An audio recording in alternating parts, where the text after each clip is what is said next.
Halloween, arguably the best time of the year.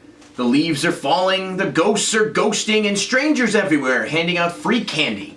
Honestly, what's not to love about Halloween? The reason Halloween's my favorite holiday. It's fun and the atmosphere is always great. Costumes, parties, decorating, it really brings out some creativity. That it does, my friend. But you know what else could have used some of that creativity? The game we've chosen to review, Hugo's House of Horrors. Ugh, do we have to? Oh, but we do. In fact, Hugo's House of Horrors is one hell of a scary game. But it's not because of the game's atmosphere. We could tell you, but maybe it's best we show you. Loveshack Entertainment has wanted to delve into the world of video game reviews for some time, and I can't think of a better way to start than with the best holiday of the year, Halloween. I can think of many better ways.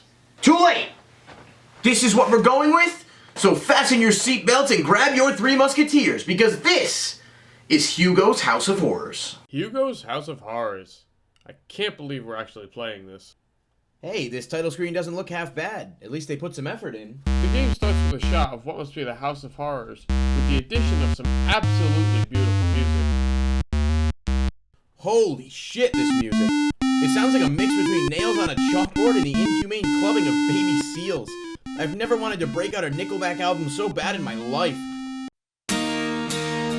Look at this photograph.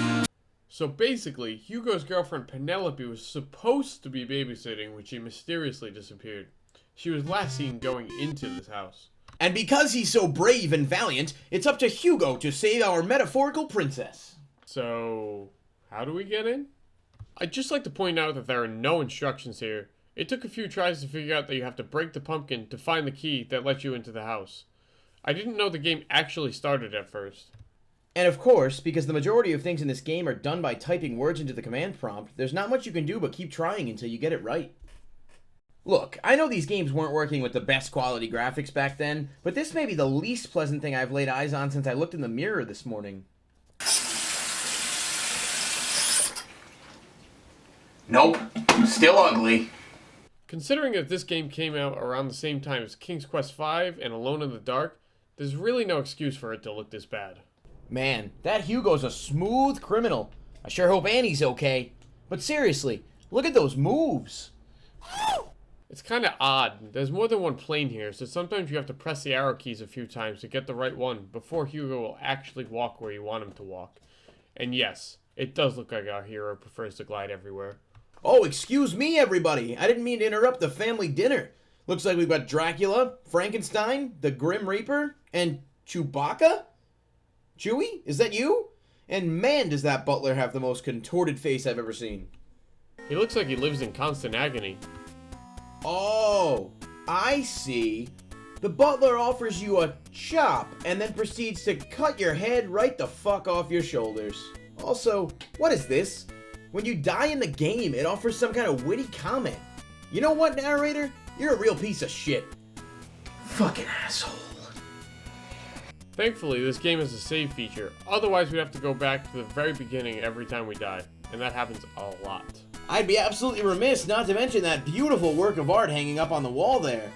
Truly the stuff of nightmares. So obviously, going into the dining room isn't the right move. It turns out what you have to do is go upstairs first and explore the rooms. This has to be one of the most ridiculous parts of the game, and it's less than 2 minutes in. Well, 10 if you count the amount of time it takes Hugo to walk from point A to point B. Basically, this head frog thing is a mask, and you have to make Hugo pick it up and put it on so he blends in with the other monsters. How the hell is that a mask? I couldn't tell you, but we spent about 15 minutes trying to figure this out. I can't just let this go. We're in a near empty room. You've got a bed, a closet, and a window. And with absolutely no advice or directions, you're supposed to know to go in here, open the closet, pick up the head that is actually a mask and put it on? Fuck you. The last room upstairs is the laboratory, where we stumble upon a mad scientist who informs Hugo that he's been waiting for him to use him in some of his experiments. Once you get through the nonsense, you're rewarded with the most valuable item of all, the rubber bung. Ah yes, the rubber bung. It's all I've ever wanted and more. Hey, if the rubber bung goes into a hole, does that make that hole a... No. You're the worst. Once you have the mask, it's time to slide your way back to the dining room. Now the butler will think you're a monster just like the rest of them. Talk about prejudice. I'm still not over that witch painting, by the way. Seriously, there's just no amount of mental preparation to make that okay. This time, talking to the butler gets you a chop. Like, a literal chop. Of meat. Oh look, a cute little dog. Oh god, why is it coming towards me? You were eaten by the nice doggy? Alright, I'm done with this shit.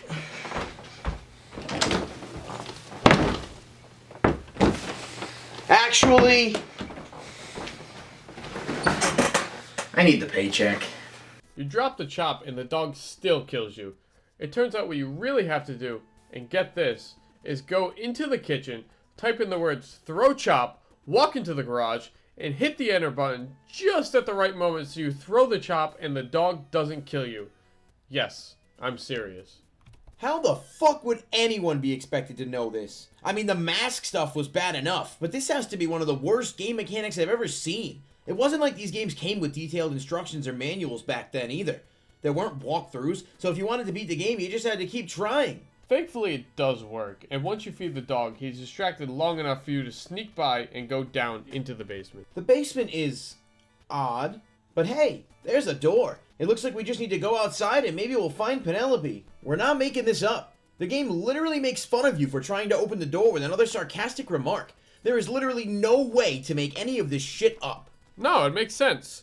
Obviously the door is locked because you have to sneak behind these rocks and escape to the cave. Vampire bats. Original. There's quite a few of them, but I'm sure they're harmless. Yep, yeah, no, that seems just about right. Wait, I got an idea. You're a genius. Hey, at least it makes sense. Unlike some things in this game, bats do have sensitive hearing, so a whistle could easily throw them off.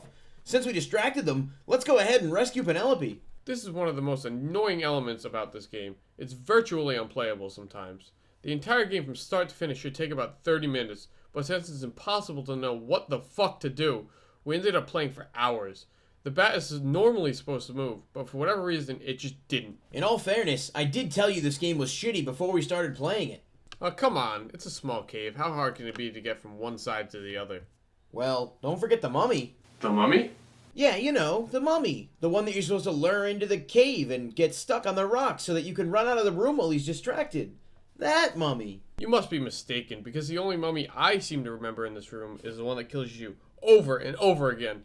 That's right, you're supposed to make him trip on the first rock and then run away, but after you do that, Hugo randomly starts slowing down for no apparent reason. Makes sense to me considering all the other bullshit we had to go through in this game. Once you get out of the cave, you reach the final part of the game. Oh wow, that was easier than I thought. We found Penelope. Ah, welcome to my lake, my fine young friend. I have been waiting for you. I am well aware of your quest, and I would hasten you on your way. However, before I let you pass, I must satisfy myself. I'm starting to think this isn't Penelope. So, after 10 minutes of awkward elderly masturbation, we learn that this weird old man needs to ask us a series of questions before he can let us pass. Compared to what we just witnessed, it can't possibly be that bad. Let's see. What was the first name of the hero in The Hobbit? That's easy enough. Bilbo Baggins. Next question. Where did Aslan live? Hint. Not in a wardrobe. Oh, come on. That's easy too. Narnia. And lastly, did you register this shareware? Yeah. The only thing standing between our hero and Penelope is a guard blocking the door. Apparently, he doesn't speak English, so how are we supposed to get by? That worked well enough. And finally, after everything we've gone through, we're reunited with Penelope, who should probably never leave the house again, for her own safety. Talk about a happy ending.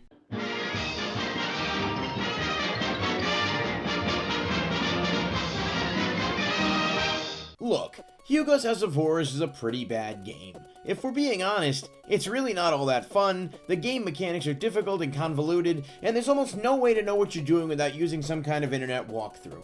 But with all that being said, it wasn't the worst experience we've ever had. We honestly had some laughs trying to figure out how to make it through the game, and it inspired us to make this video for Halloween, which we had a ton of fun doing. So, I guess I can't be all that mad at the game, because it did give us this fun idea. Would I recommend it? No, probably not. King's Quest is a much better game that came out in the same year and offers a way more expansive playstyle. But if you're into self-torture and looking for something random to do on this Halloween, why not? You can find the game for free online, and even after watching our walkthrough, I'm probably sure you'd struggle a little to get through it. All in all, Hugo's House of Horrors sucks, but it did bring us closer together and allow us to have a fun time making this video for you guys. So I'm gonna go ahead and give it a solid D- just to be generous. Hey guys, Braden here on behalf of Loveshack Entertainment. Dustin and I just want to thank you so much for taking the time to check out our video. I know it was kind of rushed, and unfortunately, we had a full project done that we started in early September, but things went wrong, we had to delete it and restart, and it kind of put us in a time crunch. With that being said, I do feel like we learned a ton about making videos through this project and are absolutely looking forward to putting out new things in the future. Don't worry, those of you who are into the Yu-Gi-Oh videos, those are still going to continue for a while, every Monday. So if you did take the time to check this out and you are a Yu-Gi-Oh fan who just, popped this on because, hey, let's give it a look, I really do hope you enjoyed it. And if you didn't, well, I'm sorry, but thank you for giving it a shot anyway. Those of you who did watch it or are seeing us for the first time, if you did enjoy it, please give us a thumbs up and subscribe, because this is something we're planning on doing a lot more going into the future. Hopefully maybe one video a month that'll be a little bit more clean cut than this one was. Like I said, we kind of hit a roadblock that made us restart, and we wanted to get it out for Halloween so that it didn't seem kind of like it had missed the, the date we were supposed to get it out for. But with that being said, I hope you guys have a wonderful Halloween. It is one of the best holidays of the year, if not the best holidays of the year. So be safe, have fun, and check back next time, because we here at Loveshack Entertainment have plenty of content on the way, and this is just the beginning.